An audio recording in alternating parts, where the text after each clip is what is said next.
안녕하세요, 여러분. 율리아 사상입니다. 자, 이번 시간에는 아마 여러분 지난 시간까지 한국 불교에서 이제 원효에 대해서 한번 배워봤을 거예요. 이번 시간에는 원효 이후에 또 조화를 강조한 사상가들 두 명을 만나볼 건데요. 자, 먼저 한번 볼게요. 여러분들 분쟁과 화합 그 5단원, 소단원 5 분쟁과 화합 학습지 맨 위쪽을 보시면 요게 있었을 거예요. 이미 이거 채웠을 거고 아마 1번 빈칸에는 왕실 중심의 불교를 썼을 거예요. 제가 이 부분을 가지고 온 이유는 먼저 일단 이제 시대가 바뀌니까 왜 바뀌면서 이런 것들이 어떻게 나타나게 됐는지를 강조하기 위해서 가져와 봤는데요. 통일신라 때 이제 삼국시대 때 불교를 수용했고 통일신라가 돼서 교종, 여러분 교종은 뭐를 주로 하는 불교 종파였지? 그렇지, 경전을 통해 경전을 읽고 연구하고 깨달음을 얻는 그런 종파였죠. 이게 먼저 번성했는데 통일신라 후반에 가서는 선종이 본격적으로 유입됐다. 선종은 뭐 하는 거였어? 부처의 마음에 주목하는 불교 종파였죠. 그래서 막 경전 읽고 책 읽고 깨달음을 얻으려는 교종을 막 비판하면서 선종이 등장한 거였잖아. 왜? 부처의 마음, 진리를 직접 봐야 되는데 왜 경전만 보고 있냐 이런 식으로. 그러니까 어떻게 돼? 이제 고려시대로 넘어가면서 이 두 개가 지금 다 있단 말이야. 얘네들 교종과 선종의 대립과 갈등이 막 더 심화가 된 거지. 막 이렇게 싸우게 된 거야. 근데 이러면 돼, 안 돼? 안 되잖아. 이미 원효 때부터 우리 이렇게 싸우지 말자. 불교 간, 불교의 종파 간, 그리고 또 불교의 다양한 이론 간 조화를 이루어야 한다. 막 화쟁사상 강조했던 거 기억나죠? 그래서 오늘 배울 사상가는 원효의 극성 팬이라고 생각하면 돼. 고려시대에 이런 교정과 선종의 다툼을 좀 약화시키려고 이제 둘의 조화를 위해서 나타난 불교 사상가죠. 자, 여기는 의천이라는 사람인데요. 이렇게 생겼는데, 자, 제가 학습지에는 이런 또 교과서에 똑같은 그림을 담아놨죠. 자, 이 의처는 마찬가지로 교종과 선종이 화해해야 된다고, 조화를 이루어야 한다고 봤어. 근데 이제 우리가 알아야 할 점은 교종과 선종이 조화를 이루지만 그래도 뭔가 우선이 되고 메인이 있고 서브가 있다는 거죠. 그래서 보면은 여러분 여기가 강호동이고 여기가 이수근인데 누가 메인일까 여러분? 누가 더 덩치도 크고 강할 것 같아? 강호동이죠, 여러분. 요거 이수근이요라고 얘기하면 안 돼. 강호종이란다. 강호동이 주고 이수근이 종이라고 생각해봐. 이게 메인이고 이게 서브야. 그래서 의처는 뭐가 메인이었냐면 바로 교종을 주로 했어. 경전을 읽는 교종이 이제 이거 메인이 되는 거고, 그다음에 서브로는 선종. 그러니까 경전 읽는 거를 먼저 주로 하고, 그리고 서브로 당연히 참선, 뭐 명상하고 마음 수행하는 것들을 곁들여 하자. 그러면서 우리 조화를 추구하자라고 얘기를 한 거죠. 그래서 학습지로 한번 정리해 볼게요. 의천의 사상, 교종과 선종의 조화를 추구했고, 당연히 원효의 화쟁사상, 이건 뭐였어? 불교 종파 간 논쟁하지 않는다는 거였죠. 불교 종파 간 논쟁하지 않고 조화시키고자 하는, 조화를 강조했던 요 화쟁 사상을 바탕으로 교종을 주로 하고 경전 수행 이런 걸 주로 하고 선종을 종으로 하는, 이게 서브가 된다는 얘기예요. 참선을 서브로 하는 조화를 추구했다. 그래서 어쨌든 뭐 메인이 있고 서브가 있지만 교종의 수양 방법과 선종의 수양 방법을 모두 갖추어야 한다는 것은 동의를 했어. 이런 걸 뭐라고 하냐면 바로 적어볼게요. 내외 겸전. 내는 뭐야? 안쪽이지. 안쪽, 그리고 외는 바깥쪽인데, 여러분 안쪽은 참선 그 명상하는 게 내면 수행을 하는 거에 가까울까? 아니면 책을 읽는 게 내면 수행하는 게 가까울까? 좀 헷갈리죠? 내면 수행은 요 선종의 수행 방법이라고 생각하면 돼요. 명상하고 참선하는 거. 그리고 바깥쪽을 이제 수행하는 거는 교종에 가깝다고 생각하시면 돼요. 그래서 안과 바깥을 다 이렇게 수행해야 된다. 왜? 교종의 수행 방법과 선종의 수행 방법을 갖추는 것을 통해서.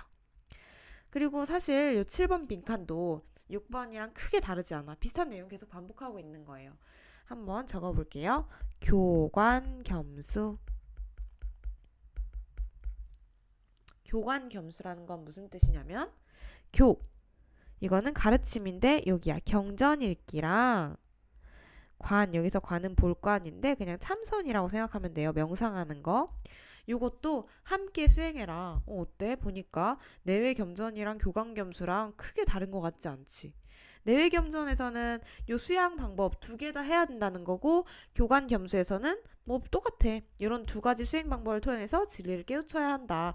그럼 여러분들은 굳이 이렇게 6, 7번을 구분할 필요가 있을까 없을까? 없겠지.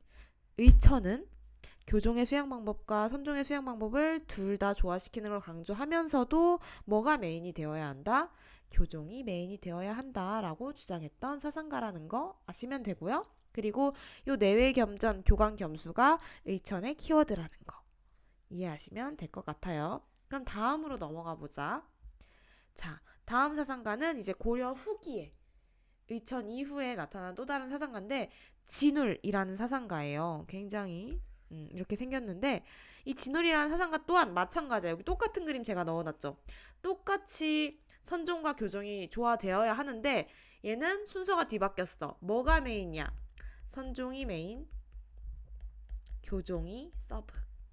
그래서 진울은 선종과 교종의 조화를 추구했으나 선종의 입장에서 이게 주가 되고 교종이 종이 되어 이 입장에서 교종을 융화하고자 했다. 그러면 의천이랑 반대 입장이라는 거 알 수 있겠죠? 근데 어쨌든 둘 다 좋아하려고 한 건 공통점이다. 그래서 8번 빈칸에 뭐라고 쓰냐면요. 한번 적어볼게요. 우리가 이미 여러분 한번 떠올려 볼래? 우리가 중국 불교 배울 때 선종에서 해능이라는 사상가가 강조한 키워드인데 바로 즉각적으로 깨달음을 얻을 수 있다라는 두 글자였어. 초성 알려줄게. 바로 돈오거든요. 즉각적으로 깨달음을 얻어야 한다. 그리고 요 해능이라는 사상가는 여러분 이것도 알아둬야 돼요. 옆에 필기해놔요. 이거는 우리가 이전에 배웠던 선종에서 이 선종을 발전시킨 해능이라는 사상가는 돈오 즉각적인 깨달음을 강조하면서 돈수 즉각적으로 깨닫고 즉각적으로 수양하는 거 이거를 강조했거든. 근데 얘랑 조금 비교가 되는 오늘 배우는 진울은 돈오 점수를 이야기를 해요. 즉각적인 깨달음, 즉각적인 수양. 그러니까 한 번에 깨닫고 한 번에 수양할 수 있다는 거지. 한 번에 다 알 수 있다는 거야, 해능은. 근데 오늘 배우는 진울은 깨닫는 건 깨달을 수 있어. 바로 깨달을 수 있는데 여러분 생각해봐. 여러분이 뭔가 대단한 진리를 깨우쳤어. 근데 그 진리를 한 번에 계속 완벽하게 실천할 수 있을까? 예를 들어 볼게요. 한번 우리가 어떤 예를 들까? 자, 이거는 안 적어도 돼. 그냥 이해해봐. 밀가루는 몸에 좋지 않다. 밀가루는 몸에 좋지 않아. 이런 진리를 우리가 깨달았어. 그래서 우리가 소화도 안 되고 밀가루는 몸에 도움이 되는 게 없어. 이제 더 이상 밀가루를 먹지 말아야지 라고 다짐을 했어. 진리를 깨우쳤으니까. 근데 막상 내가 딱 그 다짐을 하고 집에 갔더니 동생이 엄청 맛있는 떡볶이를 시켜놨어. 여러분 또 음식이 나왔죠. 떡볶이를 시켜서 너무 맛있게 생겼지. 이 떡볶이를 시켜놨어. 그럼 여러분들은 밀가루 몸에 좋지 않아. 안 먹기로 다짐했는데 오늘 하루만 먹을까? 이것만 먹고 다음부터 너무 먹고 싶으니까 다음부터 내일부터 다시 잘하자. 내일 좀 덜 먹으면 되지. 밀가루 조금씩 줄여나가야겠다라고 생각하게 되지 않아? 진울도 알았던 거야. 우리가 진리를 단번에 깨우쳐 단번에 진리를 깨쳐도 도노하더라도 이게 도노라는 뜻이에요. 도노할지언정 우리 몸에 이미 안 좋은 그런 습관들 그런 것들이 남아있다는 거야. 그러니까 차근차근 수행을 해야 한다는 거죠. 그래서 그런 단번에 진리를 깨친 뒤에 번뇌를 차차 소멸 차근차근 고쳐나가자. 이게 바로 점수예요. 이게 뭐 점차적으로 닦는다라는 뜻이거든. 그래서 해능 도노 돈수랑 도노 점수는 비교해야 된다. 그래서 한번 보면 돈오 즉각적으로 깨달은 이후에도 진리가 뭔지 깨우친 이후에도 우리는 우리 몸에 이미 누적되어 있는 이미 쌓여 있는 잘못된 인식과 잘못된 기운들이 있다는 거야. 그걸 뭐라고 하냐면 습기라고 하거든, 여러분. 그 창문에 끼는 뭐 이런 습기 뭐 이런 거 아니야, 여러분. 습은 뭐냐면 익힐습이고 이 기는 기운할 때 기거든요. 이미 우리 몸에 익혀져 있는 기운, 좀 안 좋은 습관들을 얘기하는 거겠죠. 이게 있다는 거야.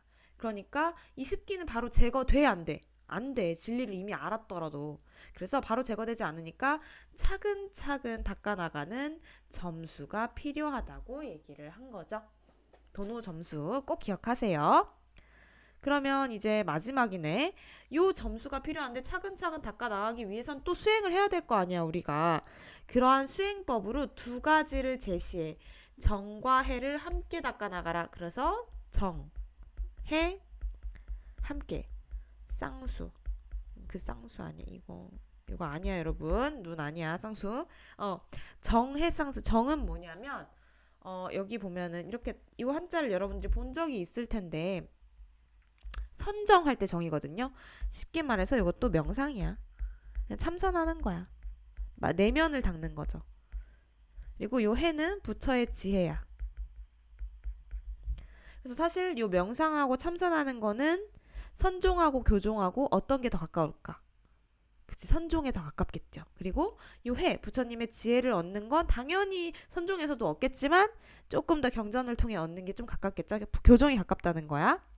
근데 요건 굳이 그렇게 막 선종은 정, 교종은 해 이렇게까지 구분할 필요는 없어요. 그냥 이렇게 이해하면 조금 더 쉬울까봐 제가 설명을 덧붙이는 거고, 점수를 위한 천천히 차근차근 우리의 이런 그릇된 인식과 습기를 제거하기 위한 수행으로 정과 해를 같이 해야 하는 거구나 정도만 이해하시면 됩니다.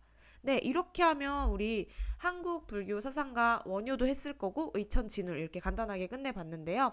자, 마지막으로 의천과 진울의 지문 보면서 정리해 볼게요. 야, 이게 좀 안 좋은 게 의천은 키워드가 별로 없어. 잘 안 나타나. 한번 보자. 세상에는 완전한 재능을 갖춘 이가 드물고 교와 선의 아름다움을, 교는 이제 뭐 외적인 가르침, 그리고 선은 요 내면의 내면의 참선 수양 뭐 이런 거 모두 갖추기 어렵기 때문에 경전을 읽고 막 그렇게 경전만 읽고 책 읽는 사람은 내적인 것을 버리고 외적인 것만 보통 추구한다. 근데 또 막 선을 익히는 자, 막 명상하고 수양하는 이런 사람들은 외적인 거 있고 내적인 것만 밝히기를 좋아한다. 이러면 된다, 안 된다? 안 된다. 둘이 같이 가야 된다. 이러는 한쪽에 치우친 태도로 양자의 대립은 마치 토끼뿔이 긴가 짧은가 신기루로 나타난 꽃의 빛깔이 진한가 옅은가를 놓고서 싸우는 것 같다. 뭐 하나가 중요하다고 얘기하면 안 된다는 거야. 물론 의처는 아까 얘기했듯이 교종을 주로 하긴 했지만 그렇다고 해서 뭐 선종을 무시하거나 선종의 수행 방법을 무시하면 안 된다. 둘 다 같이 해야 된다라고 얘기를 하고 있는 거죠. 근데 여러분 이것만 보면 교종, 선종 뭐가 중요하다고 나와 있지 않은데 이게 의천인지 어떻게 알아요? 진울도 이렇게 얘기할 수도 있잖아요. 얘기할 수도 있잖아. 맞아. 우리가 구분하기 힘들거든. 근데 보통 의천은 진울과 함께 비교하는 문제로 나타나요. 그래서 진울이 조금 더 키워드를 이제 파악하기 쉽기 때문에 진울, 그리고 나머지 하나는 교종과 선종 조화 추구하네, 진울이 아니네, 의천이다. 편법이야, 여러분. 근데 어쩔 수가 없어. 알아두세요. 자, 진울은 되게 쉬워요. 왜냐면 도노 키워드 나오고 점수 키워드 나왔지? 물론 이게 풀어져서 나올 수도 있죠. 즉각적으로 깨닫고 점수 천천히 습기를 제거해 나가야 한다. 이런 식으로. 그래서 진울. 이렇게 진울은 금방 찾을 수 있을 것 같아요. 이제 다 끝났고요, 여러분. 아마 오늘 수행평가 안내 받으셨을 텐데 수행평가 일정은 다다음 주 월요일 추석 끝나고 목요일 등교하고 그 다음 주 월요일 9월 27일 날 수행을 볼 거니까 자세한 안내사항 잘 들으시고 네, 추석 잘 보내시고 오시길 바랍니다. 안녕히 계세요.